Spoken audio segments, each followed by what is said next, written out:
I play Ellie, and Ellie at the beginning of the film is a single mom. Her husband's just left.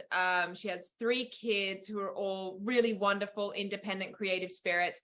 But her building is being demolished and she has to find a new place to live in LA. And on her tattoo artist salary, that is going to be a real challenge for her. So she's in a bit of a pickle at the beginning of the film, and her younger sister, Beth, lands on her doorstep. They haven't spoken for a time.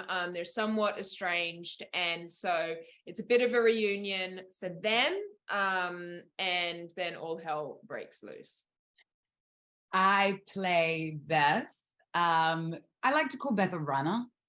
She's a guitar technician, lost in the washing machine of tour life, burnt out, disconnected, just found herself in a place where home has no meaning, and dislocated from her relationship with Ellie, who represents home for her. And then now she's back, ready for the ultimate homecoming.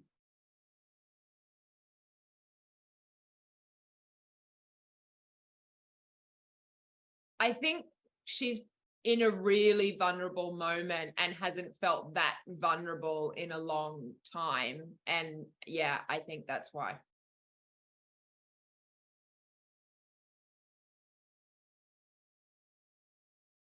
I feel like she's a scrappy hero, which is always fun. I like it when someone doesn't know how to use the weapons properly and is a bit useless. But yeah, I mean, I think, the struggle of family and knowing when to let something go or a relationship go in the most funny, obscure, like toxic way that this film explores it is kind of fun. But also, the journey with the kids, it's like stepping into motherhood in a way and responsibility that you don't necessarily see for yourself. And I like how it plays with that, plays it with it in many different ways, layered from Beth to also Ellie, which is cool.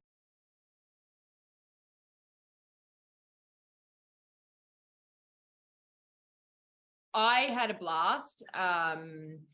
Yeah, I can compartmentalize pretty easily. So thankfully, it wasn't too much of a dangerous headspace for me to be in, because I'm very good at being like, this is make-believe. At the end of the day, I go home. I feel very satisfied at the end of the day. I love my job and I'm so fulfilled by it. So it's like, I'm good at putting my feet up and having a glass of wine, and just feeling kind of content. Prep-wise for this, it's an Evil Dead film, so it takes place over an intense short period of time. One costume, linear moment, which is pretty wild.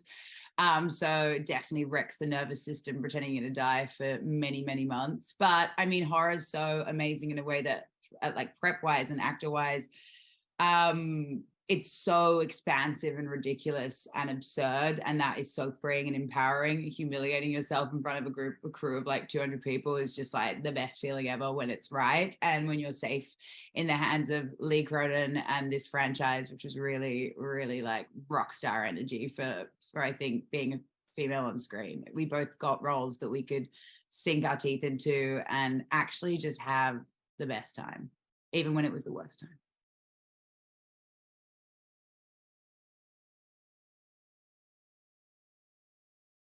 I get horror films now. I'm a really easy scare and I've stayed away from them historically. And it turns out I've been doing it wrong. Going and watching a horror film in a packed cinema with like a crowd of horror fans is the most amazing experience. South by Southwest like fully changed everything for me. And I've been going and watching horror films on Friday and Saturday nights now in cinemas, like trying to chase that high that I had at South by Southwest. It should be seen in a cinema with an audience. That's how to watch this movie. It's so communal, and like everyone going through it at the same time is just the best. Yeah, I feel like our Evil Dead film, it's laced with iconic moments. It's based off of the mythology, but it's dragged downtown, claustrophobic.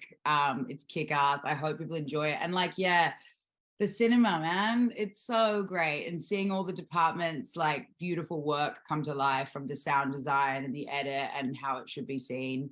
But it was amazing going to South by and having the double soundtrack of people with the actual, with the film was pretty well.